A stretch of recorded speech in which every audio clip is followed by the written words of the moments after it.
Patuloy na nagbibigay serbisyo. Pag-asa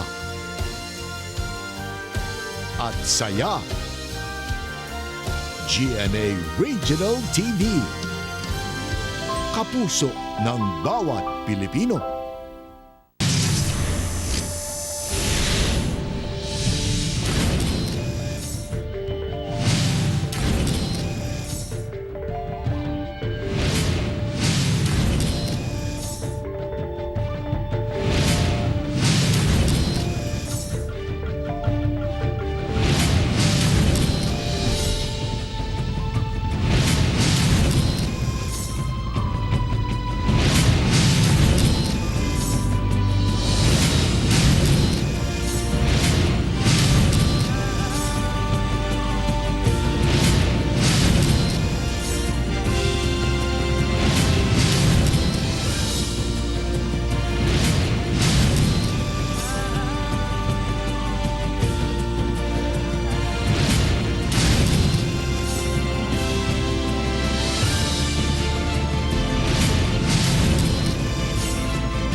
Ito ang GMA Regional TV, One Mindanao.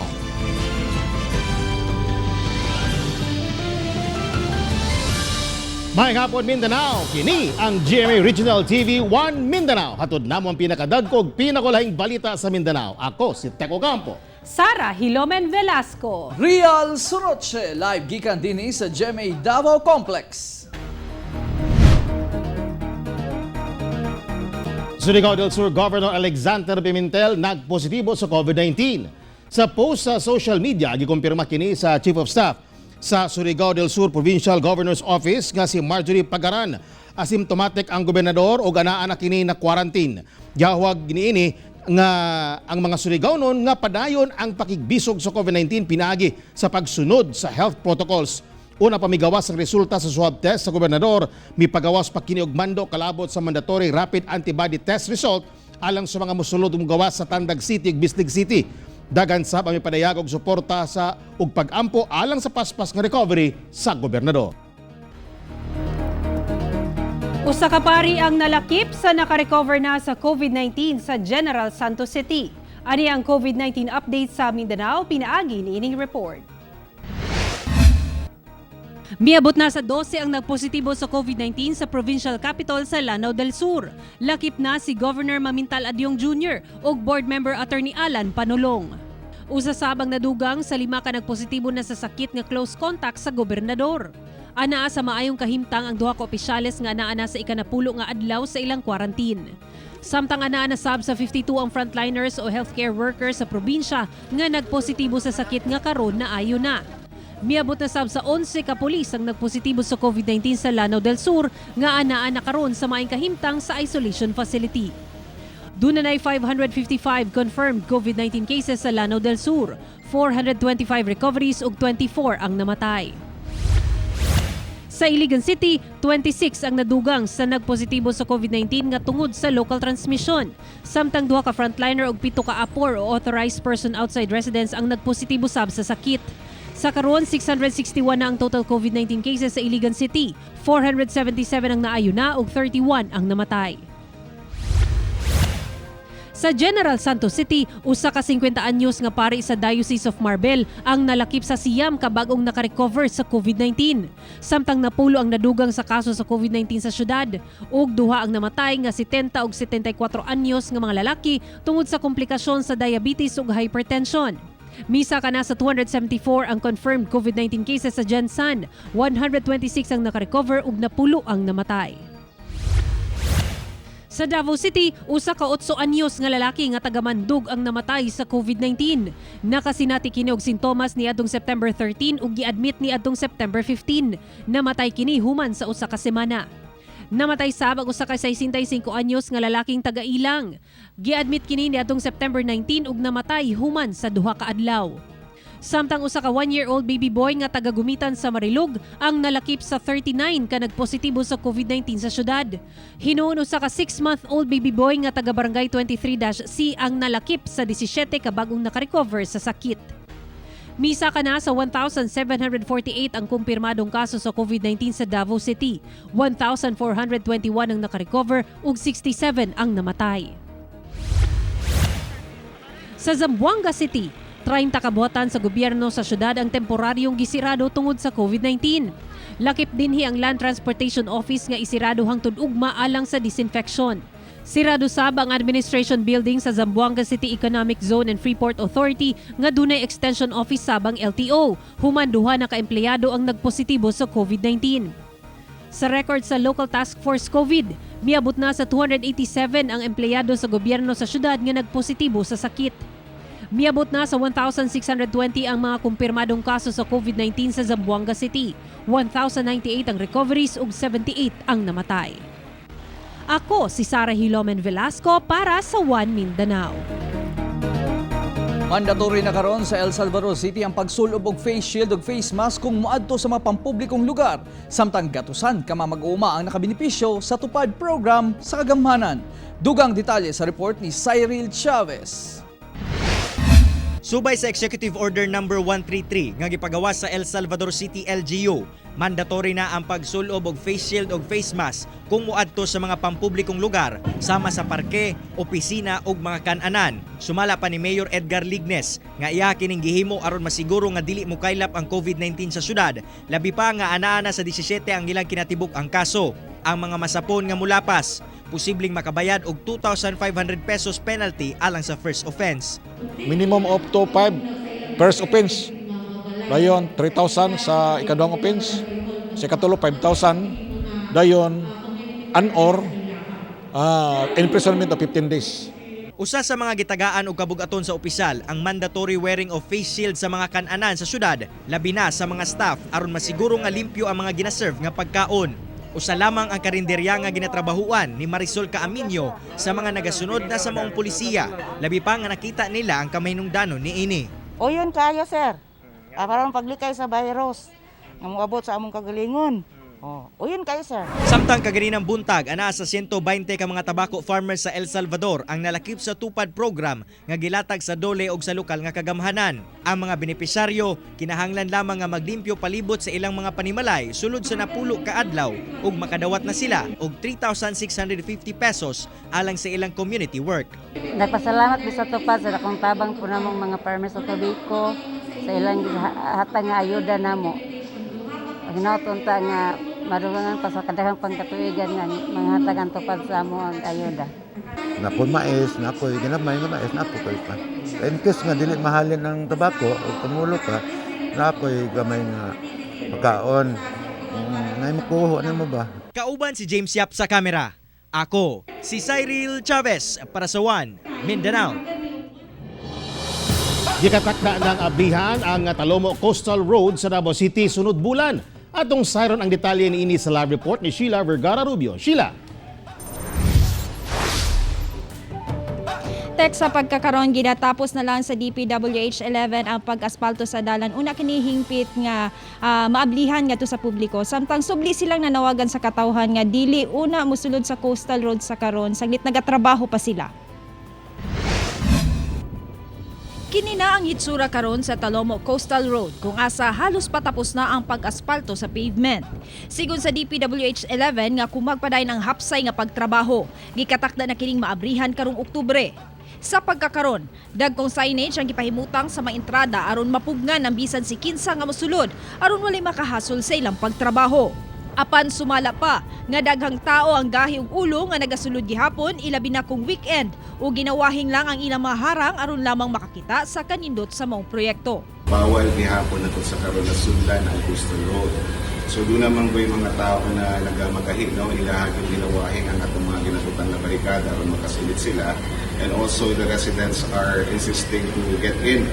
So, nagkapasalamat pa sa tabang na ginahatag sa Philippine National Police sa mga barangays concerned aron mapugnan ang mga tao, pero kinahanglan din nato ipasabot sa ilahan na delikado ang musulod dito sa site kay dunay mga ekbipo mga Dakong tabang ang pag-abri sa mong proyekto nga makunhuran ang kaguot sa trapiko sa South area sa Davao. Sa pagkakaron, paspas usab nga ginatrabaho ang coastal road sa may Times Beach area, ingon man ang bridge aron mag-connect ang bagong dalan nga ginahimo daplin sa kadagatan. As to the Times Beach area, nakalusot na ta sa Matina Playa sa Punta Dumalag going to Times Beach. So sa karon ana sa 26.82% ang mga projects na gipatungan nato dito. Kunya ongoing na po ang pagbugna sa tulay which will connect Talomo to Matina Playa. So we are hoping that by the end of 2021 mablihan na nato ng bridge na. Tek, sigun sa impormasyon nga nadawat sa DPWH nga daghan kayo ang nagasod sa coastal road ilabi na kung weekends busa naglaom sila sa kooperasyon sa katawhan dili lamang tungod kay nagatrabaho sila kundi dunay pandemya karong panahon na busa bawal ang magtapo. Tek. Okay, daghang salamat, Sheila Vergara Rubio. Miabiso ang PLDT nga dunay ayuhon sa ilang submarine cable system sulod sa unom ka adlaw sugod ugma. Sigon sa advisory, pahigayon sa PLDT ug Smart Communications ang emergency maintenance sa ilang Asia-American Gateway o AAG submarine cables. Usa sa International Trans-Pacific Submarine Cable System sa PLDT aron mapalambo ang ilang serbisyo. Magsugod kini ugma September 25 sa alas 8 sa buntag hangtod sa September 30 sa alas 5 sa hapon. Hinon gipasalig sa maong kumpanya nga magpabilin kuno ang connectivity sa internet ug communication pinaagi sa paggamit sa alternative cable systems. Mga baboy nga naigos sa African swine fever sa Cotabato Province padayon kunong nagasaka. Sa kasamtangan, miabot na sa 2,961 ka mga baboy ang na-depopulate sigon sa datos sa Provincial Veterinary Office. Moabot sa 669 ka mga hog raisers ang apektado sa pipila ka mga lungsod sa Cotabato. Lakip din ang Magpet, President Rojas, Arakan, Makilala ug Kidapawan City. Moabot na sa 14 million pesos ang kantidad sa napatay nga mga baboy. Padayon karon ang pagkuha og mga blood sample sa mga baboy sa mga kasikbit nga lungsod aron masayran kung nalakip pa kini o naigo sa ASF. Sa wakas, makakaon na gayod og baboy o litson baboy o gubang putay sa baboy ang mga taga Jose Abad Santos sa Davao Occidental. Kinihuman, giwagtang na ang pork ban sa mga lugar. Anang report ni Sheila Vergara Rubio. Gipakanaog ni Jose Abad Santos Mayor Jason John Joyce ang Executive Order No. 20-022 nga nagwagtang sa pork ban sa JAS ug sa pagtugod sa movement of hogs and pork products sa maong munisipalidad.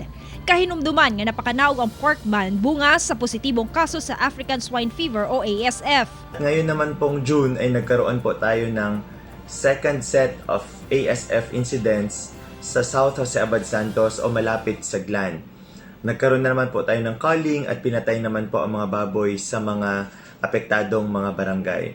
Sa mga nakaraang linggo, mga miaging semana, wala na yung mga reported cases sa ASF. Sigon sa Department of Agriculture 11 nga base sa ASF zoning plan nga nagkadaghan na ang mga napailawom sa pink o buffer zone. Busa gitugutan na ang movement sa pork products sa maong area.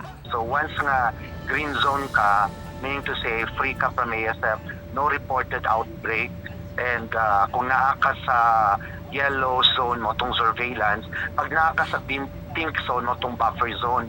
So diri sa Davao City, actually ang area lang nasa red zone yan ang ASF is area sa may Kalinan and parts sa Marilog. But other parts ng mga area nasa buffer zone ta. Gilauman nga hingpit na nga mahanaw ang kaso sa ASF. Ang mga naapektuhan nga nagbuhi og baboy gipanghatagan na og ayuda. Samtang ang mga wala pa makadawat, gilaraw nga marilisan sunod semana. Hopefully by next week matag na ang kwarta na sa region. So after magud maliquidate sa mong dispersing officer ang yung na-withdraw nga kwarta which mga millions mangyud na siya. Ako si Sheila Vergara Rubio para sa One Mindanao.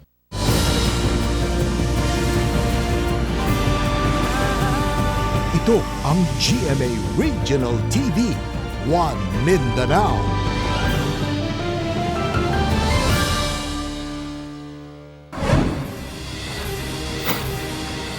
Gipusil patay sa wala maihiling riding in tandem criminal si Emmanuel Halandoon, 47 anyos, o utility worker sa Department of Public Works and Highways. Samtang nag-inom kuno ang biktima sa tindahan sa may Purok Masagana, Barangay Baluan sa General Santos City. Kalit kining giduol sa backrider sa motorsiklo ug diretso pusil sa makadagang higayon. Misibat dayon ng mga sospek human sa krimen. Padayon pang kapulisan sa pag-imbestiga sa kaso. Sa Davao City, usa ka suspetsadong pusher nga mi-avail sa plea bargain sa iyang kaso ang nadakpan pagbalik tungod gihapon sa pagpamaligyag illegal nga droga. Arestado si Ernesto Calyao Jr. sa gipatumang bypass operation sulod sa kondominium niini sa Pora Street. Di nakuhaan kini og 15 gramos ka suspected shabu nga mobalor og kapin 200,000 pesos.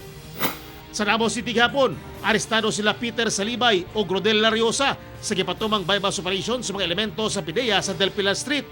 Na-recover ang mga ebidensya nga mao ang 5 ka pakete sa suspected shabu nga mobalor og kapin 90,000 pesos og marked money. Samtang suspected pusher sa Samal Island nakuhaan og shabu nga nagkantidad og kapin 100,000 pesos sa gipatumang bypass operation sa mga elemento sa PIDEA. Batok suspect nga si Milier Susan Buston alias Milier sa Sitio Agustin, Purok 3, Barangay Del Monte sa Samal. Na-recover gikan sa dinakpan ang mga droga ingon man marked money.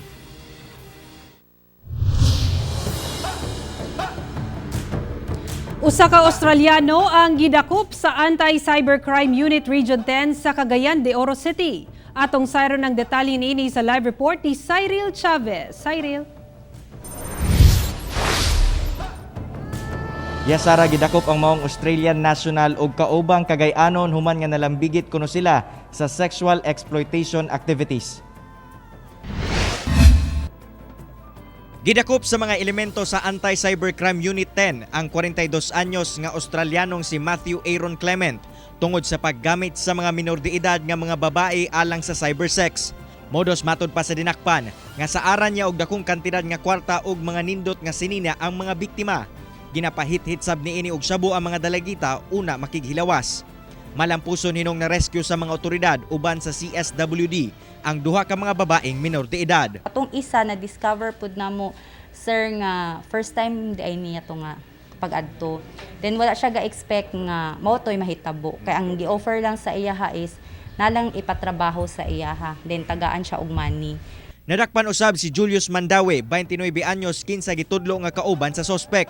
Na-recover kanila ang duha ka sachet sa suspected shabu, nagkadiyang sex toys ug mga cellphone nga gituang ginagamit sa pagvideo sa mga biktima. Through our cyber patrolling nakuha na namo siya nga personahe tapos timing sad nga pag-conduct namo og cyber patrolling is naay information nga na-receive namo gikan sa isa ka informant nga naa siya ga stay sa isa ka subdivision sa may kanituan. Mibalibad nga magpa-interview sa One Mindanao ang mga dinakpan kinsa nakadetain karon sa Bulwa Police Station sa Cagayan de Oro City. Kasong paglapas sa RA 7610 o Special Protection of Children Against Abuse, Exploitation and Discrimination Act, RA 10364 o Expanded Anti-Trafficking in Persons Act, RA 10175 o Cybercrime Prevention Act o RA 9165 o Comprehensive Dangerous Drugs Act ang atubangon sa duha ka sospek. Sara tambag sa otoridad nga dako ang responsibilidad sa mga ginikanan aron bantayan ang ilahang mga anak na dili mabiktima sa cybersex exploitation. Nanawagan sa bang otoridad karon ngadto sa mga nabiktima sa maong mga sospek nga mopatim-aw sa ilang opisina aron madungagan ang kaso nga ipasaka batok sa mga dinakpan. Sara. Dagang salamat, Cyril Chavez. Usa ka senior citizen nga locally stranded individual patay human mahulog sa gisakyang passenger van. Dead on arrival sa Butuan City Medical Center ang 78 anyos nga locally stranded individual nga si Modesta Busio. Nahulog kuno kini sa gisakyang public utility van sa Purok 2, Barangay Bilay sa maong syudad. Sumala sa driver sa van nga si Jayhad Redoble, mibiyahe kuno sila gikan Butuan City padulong sa Las Nieves, Agusan del Norte. Apan pag-abot kuno nila sa Barangay Mandamo sa Butuan, nabantayan niini nga wala na ang tigulang nga naglingkod sa likurang bahin sa van. Busa ila kining gibalikan og napalga na lang nga nagbuy-od ang lawas niini sa kalsada. Ginaimbestigahan na sa kapulisan ang insidente. Taxi driver nga gikonsiderang high value target sa illegal drug trade nadakpan sa kapulisan sa Cagayan de Oro City. Dugang detalye sa report ni Cyril Chavez. Human sa pipila ka semana nga pagsubay sa otoridad, nadakpan si Abdul Basit, 29 anyos, usa ka taxi driver nga taga Barangay Kamaman-an, Cagayan de Oro City. Modus kuno sa sospek kay ang pag-deliver sa illegal nga droga gamit ang iyang gimanehong taxi unit. Naglisod sab ang otoridad og subay niini tungod moving ang iyang operasyon. Apan gahapong adlaw, Natsempuhan siya sa kapulisan ug nakuhaan og kapin kun kulang 50 gramos sa shabu nga mobalor og 340,000 pesos. Lakip mark money og cellphone nga gigamit sa transaksyon. Dinagko ni sa iya kasi hindi siya ang mga transaksyon niya is 30 to 40, 50 grams up na. So dinagko na siya, ibig sabihin ito yung source na nagabagsak within the vicinity of Lapasan. Samtang gipanghimakak sa sospek nga iyaha ang illegal nga droga kay gisugo og gibayran lamang kuno siya sa usa ka pasahero nga dalahon kini ngadto sa barangay Lapasan. Gibilin ra ba dito sa taxi ba? Tapos Pero sir, kataraman ang gikuan ng dili man ako nailan ng kuno sir kay nakamask man siya sir. Mataraman ko kita. Kasong paglapas sa RA 9165 o Comprehensive Dangerous Drugs Act of 2002 ang atubangon sa dinakpan. Kauban si James Yap sa kamera. Ako si Cyril Chavez para sa One Mindanao.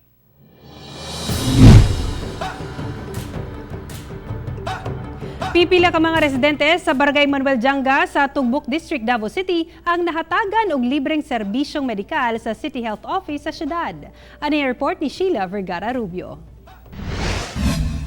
Sanglit delikado ang panahon karon bunga sa pandemya sa COVID-19. Halos dili na makapacheck up ang magpito ka bulang buntis nga si Marginia Esteban, taga Manuel Janga, Tugbok District, Davao City. Dali siyang miadto silang kapilya dihang nasayran nga maghatag og libreng serbisyo medikal ang City Health Office, partikular ang Tropical and Nutrition Division. Tungod yun sa kalayo, ma'am. Unsa niya? Kay kanang dili lisod man gud igawas ang buntis karon gud. Dili mo gud may basta-basta magagawas kay ginabawalan ba yami. Oh, mas maayo nga naani diri karon. Gawas sa libreng check-up ug laboratory alang sa mga buntis. Aduna sa immunization sa mga bata, lecture sa mga nagkadayang health issues, pagpanghatag og libreng tambal ug vitamins, ingon man birth control alang sa mga misis nga naa pa sa reproductive age. Naay health activities diri. Na medical consultation, na po'y family planning, nag-implanon si Dr. Rabang, natay hemoglobin diri nga ginatest sa mga buntis. Na immunizations, napatay input drive campaign kadali ka. Mapasalamaton ang mga residente sa ilang libreng serbisyong mga tambal nga nadawat, ilabi na nga layo ang ilang lugar gikan sa sentrong bahin sa syudad kung asa nila makuha ang mga serbisyo sa lokal nga kagamhanan. Dako jud kayog tabang ning mag-adto sila diri sa amo para mag-serbisyo po sa nanginahanglan po diri. So asay dana napakailang service avail? Naagi tagaan pod minilag muskit daw para og katong repellent. Kauban si Jojo Solarte sa kamera. Ako si Sheila Vergara Rubio para sa One Mindanao. Reklamo sa Barangay Kapitan sa Tamayong, Davao City, gipaagi sa paghusay, ubos sa customary law sa tribong Bago Buklata. Aniya ang atong balitang barangay. Usa ka ritual ang gipahigayon sa tribong Bago Buklata. Una ang paghusay pinaagi sa customary law sa tribo, ang reklamo batok ang Tamayong Barangay Captain Benji Gantalao. Gitambungan kini sa mga dato sa tribo o representante sa National Commission on Indigenous People o NCIP. Gireklamo sa Kapitan Gantalao sa pipila ka mga lumad nga gipangdakop panahon sa enhanced community quarantine ang syudad kay wala naka-face mask bisan naasulod sa ilang balay. Ang gikayubos sa mga lumad kay daw gipakaulawan sila sa daghang tao diyang gipasakay sila sa mobile patrol nga daw dunay krimeng nahimo. Gidala mi nimo diri, gidakop mi nimo unya. Nga naman mi sa sulod sa balay, wala mi nagmas pero namin sa sulod sa balay. Kumusta naman si Joy? Nakagawas daw so meaning ang hunahuna gyud sa tao ato nangakulong mi na may mga penalties. Lakip sa nahiubos mao si Bago Buklata Tribal Chieftain Kokoy Bitel nga gipakaulawan kuno ni Kapitan Gantalao at tubangan sa daghang tao. Butang nga gikasilo sa mga katribo niini. Kasabaan ko niya at tubangan sa daghang tao. Para sa kuha, naminaw lang ko siyang kasaba, itulon na ko yung kasaba. For 24 years as a tribal chieftain, siya lang nakabuhat nga nangasaba sa ako in the public. Si Kapitan Gantalao mihatag siyang kabahin og nangayo og pasaylo siyang kasaypanang nahimo. Si Gantalao nahimong kapitan diyang mihawa si kani Kapitan Lady Jade Canada. Sa makausap pa mangayo mi og pasaylo, personal ko nga mangayo og pasaylo nga unsa man ang amo ang mga nahimo nga mga kalapasan. Sa obserbasyon sa NCIP, nasayop si Kapitan Gantalao sa pagpatuman sa balaod. Kay sa imong paghatag sa iyaha og ingato nga higayon nga pagpangasaba sa tubangan sa iyahang mga membro, dili lang iyahang pagkatao ang nasilo, ang kinatibuk ang klata actually. Sa katapusan, gipasaylo gyapon sa mga reklamo ug sa kinatibuk ang tribo sa Kapitan Gantalao pinagi sa paghatag og agong ug kwarta silbing multa. Kauban si Jojo Solarte sa kamera. Ako si Teco Campo para sa One Mindanao.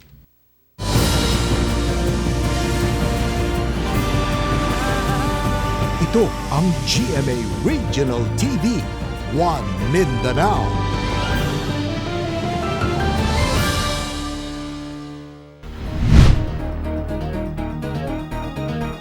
Nagpadayon ang training sa Gensan LGU alang sa contact tracing team sa syudad. Anong report? Gipangbansay karon ng mga Barangay COVID Control Force o BCCF kinsa mao in charge sa contact tracing team sa General Santos City. Sila manggod ang nagabantay ug nagamonitor sa matag purok sa barangay sa Gensan sa mga mosulod nga dili residente sa ilang lugar. Kini si Daryl, kinsa usa ka dialysis patient, matud niya wala niya gihimong babag ang iyang kahimtang aron lang makapanerbisyo. Kami bilang frontliners, BCCF, it is a voluntarily na bantayan.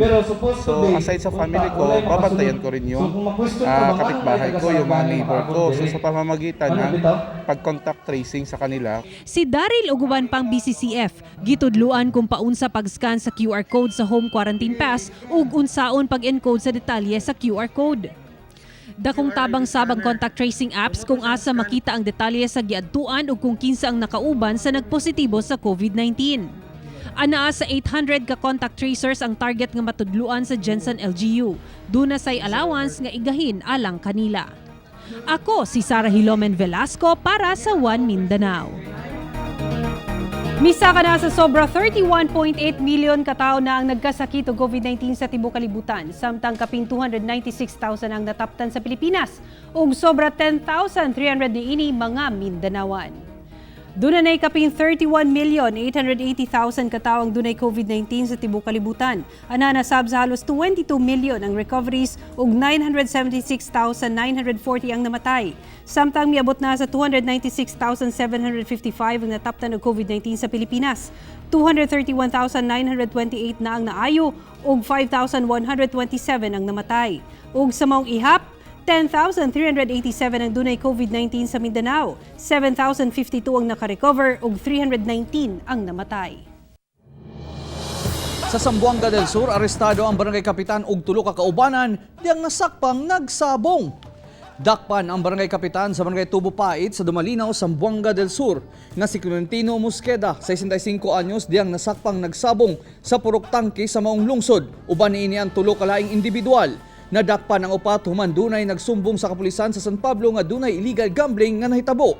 Nakuha gikan sa mga dinakpan ang 8 ka panabong nga manok, 5 niini mga patay, 12 katari og 950 pesos nga gigamit nga pangpatad. Milapas sa PD 1602 illegal cockfighting law ang mga dinakpan, bawal sab kini ubos sa guidelines sa pagpailalom sa probinsya sa modified general community quarantine. Gisikop sa otoridad ang duha ka lalaki kinsa giingong nagapabayad sa pagproseso alang sa petisyon para sa annulment sa kasal bisan dili otorisado. Ano ang report ni Jandy Esteban? Nasikop ato sa gipahigayong entrapment operation sa Criminal Investigation Detection Group Davao City Field Unit uban ang Talumo Police. Sulod sa mall sa Ecoland sa Davao City, ang duha ka lalaking giingong gapangilan nga moproseso og petition for annulment sa kasal bisan dili sila otorisado. Ang mga dinakpan na ilang sila Lindon Onel Duldulaw ug Lindon Miones Lapig. Pinaagi daw sa social media, ginapost sa duha ang mga announcement alang sa petition for annulment of marriage. Butang nga gikaalarma sa IBP Davao Chapter. Gumikan kalapasan kini sa ilahang legal ethics nga gigamit ra aron makapangwarta. Busa ilaha usab kining gipaabot sa otoridad. Ang IBP Davao City Chapter wala nag-authorize og dili miyembro kining duha ka mga dinakpan sa ilahang chapter.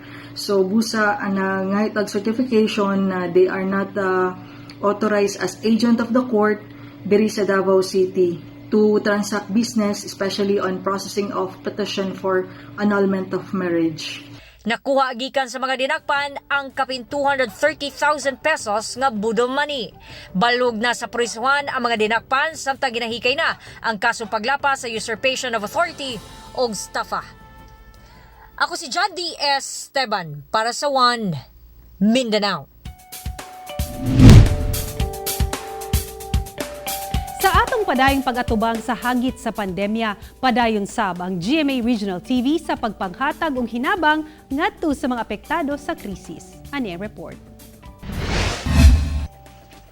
Human na disgrasya 4 ka tuig na ang nakalabay.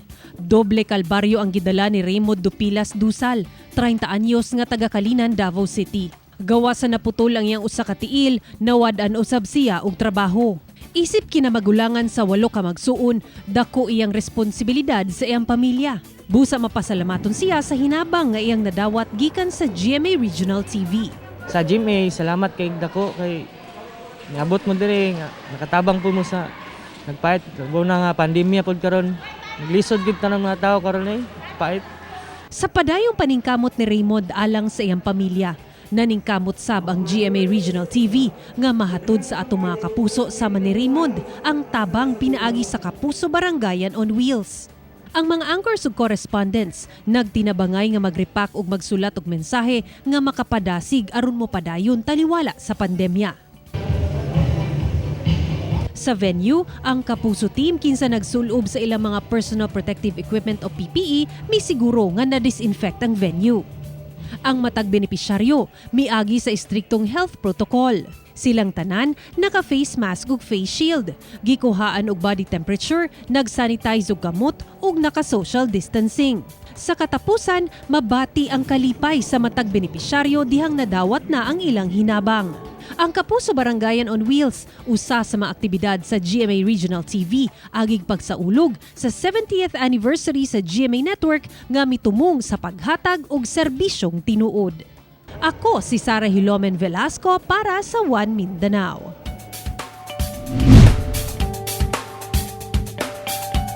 Gibana-bana ang gatusan ka dolphins sa nakita sa kadagatan sa Manay, Davao Oriental.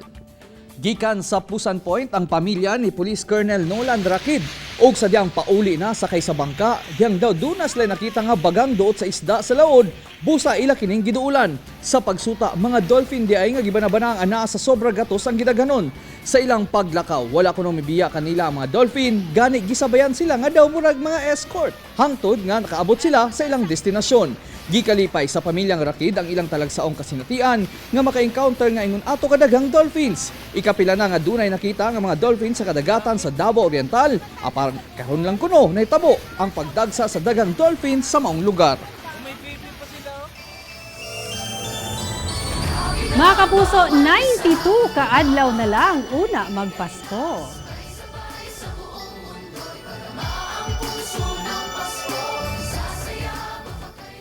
Mga kapuso, way puwa sa among pagkatod og balita. Bisitahin ang www.gmaregionaltv.com ug mag-subscribe sa official YouTube channel sa GMA Regional TV. Busa mga kapuso, ayaw po lahi sa madagkong balita sa nagkadayang rehiyon sa nasod, subscribe na.